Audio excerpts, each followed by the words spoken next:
पड़िए गर बीमार तो कोई न हो तीमारदार, और अगर मर जाइए तो नौहा खां कोई न हो, रही अब ऐसी जगह चलकर जहां कोई न हो.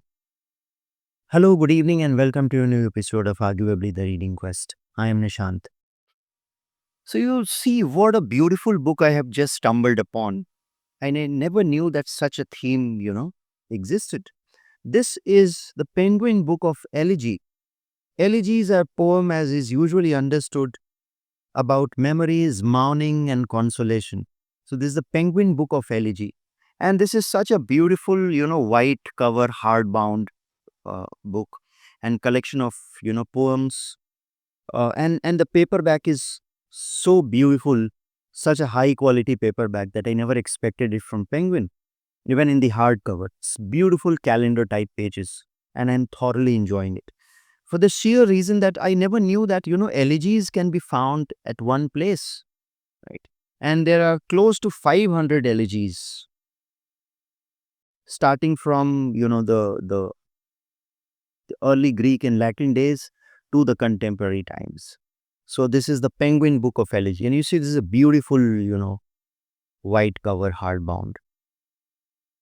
So before we start, let me, just introduce you to the formal definition of the term elegy from none other than the book, The Handbook of Literary Terms by M.H. Abrams. So, elegy, as M.H. Abrams says, in Greek and Roman times, elegy denoted any poem written in elegiac meter, which means alternating hexameter and pentameter lines. The term was also used, however, to refer to the subject matter of change and loss, frequently expressed in elegiac verse form, especially in complaints about love. In accordance with this later usage, The Wanderer, The Seafarer, and the other poems in Old English on transience of all worldly things are even now called elegies. In Europe and England, the word continued to have a variable application through the Renaissance. John Donne's elegies, written in late 16th and early 17th centuries, are love poems, although they relate to some sense of elegy as lament, in that many of them emphasize mutability and loss. In the 17th century, the term elegy began to be limited to its most common present usage, a formal and sustained lament. And what is the present usage? A formal and a sustained lament in verse for the death of a particular person, usually ending in consolation. However, two more pages are there on the definition of elegy and various subclasses of elegy and dirge and pastoral elegy and requiem cat and such mournings. But I'm skipping that. Now, I will introduce you to what Andrew Motion and Stephen Regan, the editor of this book, the collector of this anthology, the compilation of this anthology, state about, elegies.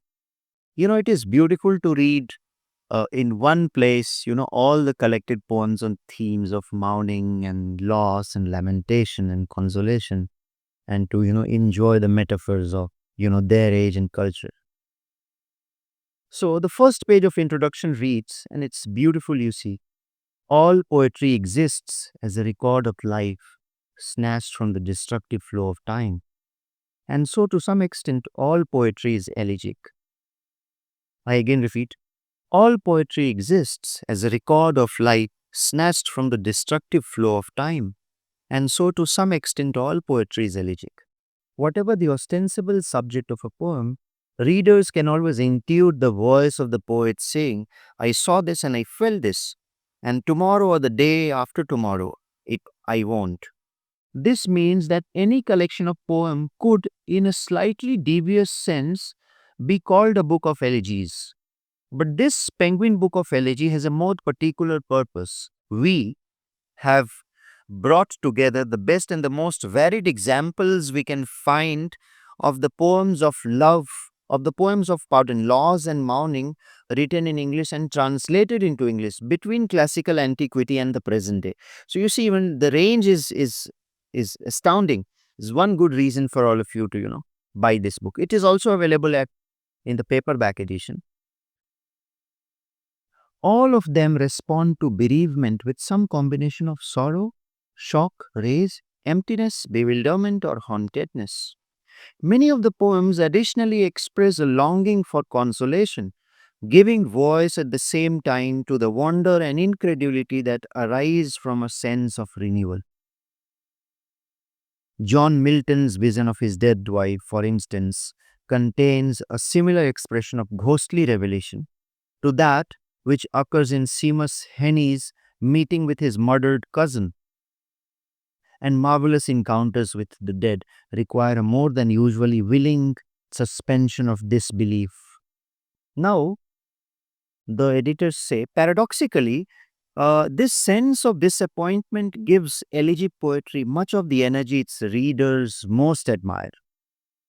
This sense of disappointment gives the energy paradoxically, often allowing it to speak across boundaries of time and nationality. One good reason for you to read it again. And to extend the sense of personal bereavement to include the loss of ideas, homeland, identity, and opportunity. This kind of broadening is strikingly evident in much of the modern and contemporary poetry we have chosen, where individual grief and widespread cultural deprivation are both closely entwined and explicitly announced. And our aim has been to collect poems that face and surmount loss in ways that are captivating and moving, while also mapping the large landscape of poetic mourning and exploring its tradition. Many of the poems included here, whether they acknowledge it or not, reach back to centuries to classical models and draw on well established conventions of elegiac writing. The word elegy derives, now see the etymology as stated by the editors. The word elegy derives from the Greek word elobos, a term that was originally used for particular metrical structure of verse, the elegiac couplet, which consisted of alternating hexameter and pentameter lines. The poems written in these elegiac couplets drew on a wide variety of subject matter. In time, however, elegos came to be used as the word to describe the singing of sad or mouthful songs, usually accompanied by a wind instrument. And it is this idea of lament rather than metrical arrangement that has come to define elegy in the sense that we understand it now.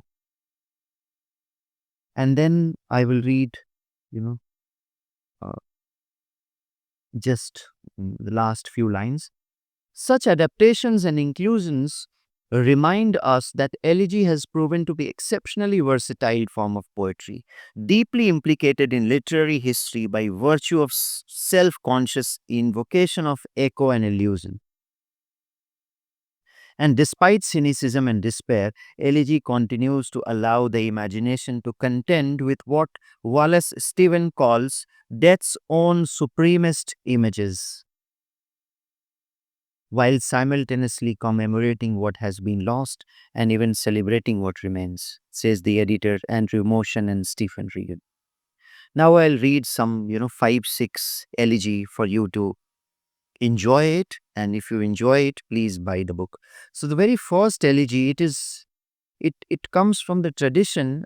It's written by someone anonymous. And the elegy name is Cock Robin. Cock Robin.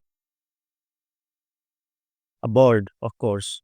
Who killed Cock Robin? Question mark. I, said the sparrow, with my bow and arrow. I killed Cock Robin. Who saw him die? I, said the fly, with my little eye. I saw him die. Who got his blood? I, said the fish, with my little dish. I caught his blood. Who will make the shroud? I, said the beetle, with my thread and needle. I'll make the shroud. Who will dig his grave? I, said the owl, with my pickle and shovel. I'll dig his grave. Who will be the parson? I, said the rook, with my little book. I will be the parson.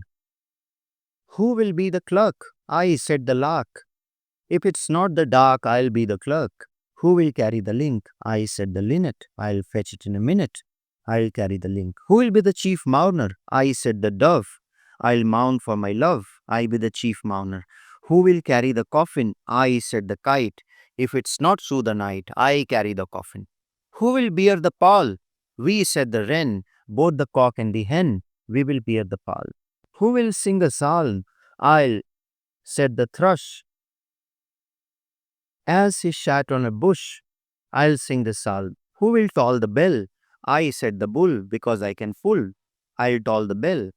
All the birds of the air fell a sighing and a sobbing when they heard the bell toll for poor cock robin.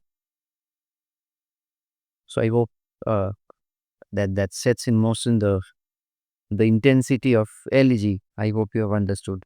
Now I'm reading from you know a very poignant poem uh, from the series The Songs of Innocence, written by none other than William Blake, and the poem titled The Chimney Sweeper. When my mother died, I was very young, and my father sold me, while yet my tongue could scarcely cry, weep, weep, weep, weep. So your chimneys I weep, I sweep, and in soot I sleep. There's little Tom Dars, who cried when his head, that curled like a lamb's back, was shaved.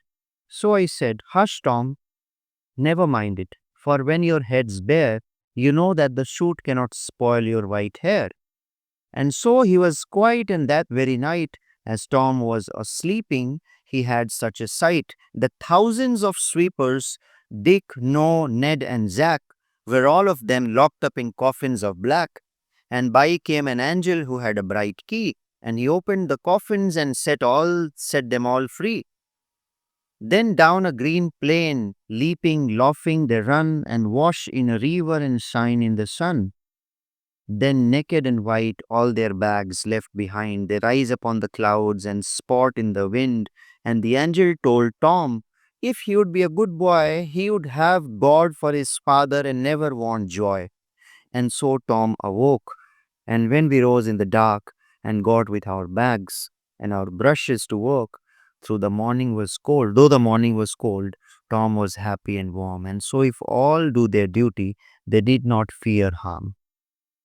So this is from the Chimney Sweepers, The Song of Innocence. Now by none other than Emily Dickinson, and the poem titled Because I Could Not Stop for Death.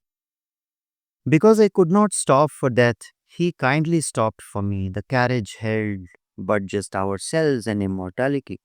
We slowly drove, he knew no haste, and I had put away my labor and my leisure too for his civility. We passed the school where children strove at races in the ring. We passed the fields of gazing grain. We passed the setting sun. Or rather, he passed us. The dews drew quivering and chill for only gossamer, my gown, my tippet, and tool. We paused before a house that seemed a swelling of the ground. The roof was scarcely visible, the cornice in the ground. Since then, 'tis centuries, and yet feels shorter than the day I first surmised the horses' heads were toward eternity. Now the next.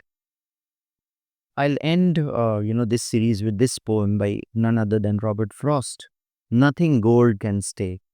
Nature's first green is gold, her hardest hue to hold. Her early leaves is a flower, but only so an hour. Then leaf subsides to leaf. So Eden sank to brief. So dawn goes down to day. Nothing gold can stay, says Robert Frost. So I hope, guys, this book, for those who are interested in reading poetry in the time of commotion, this Penguin Book of Elegy is highly recommended. I hope you have enjoyed the video. If you have still not liked, shared, and subscribed my YouTube channel, Adu Everly The Reading Quest, please do that. Happy reading, guys.